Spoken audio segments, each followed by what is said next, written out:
Then we also start to look at the different zoning districts that you have. Most places we go, they have way more zoning districts than they need.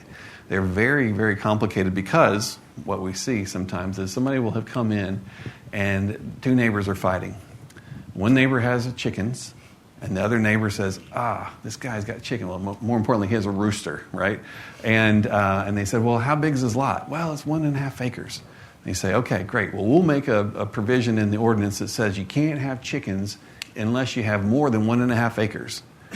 And now that's in your zoning ordinance. And so you have this one rule that's, kind of specific to that instance. And so a lot of times we'll say the same thing. Well, we'll make a zoning district I was kind of make the joke like if you have a B1, bakery 1, and a bakery 2, and in bakery 1 you can sell donuts, which you have right there, and in bakery 2 you can sell bagels.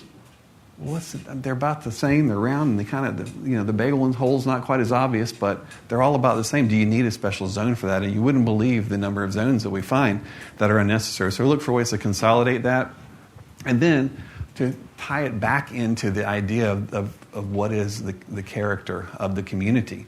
The synoptic surveys that I mentioned, what you all talked about in the comprehensive plan with character, and then what we learned from all of you through this process, what it means to you, what character means to you.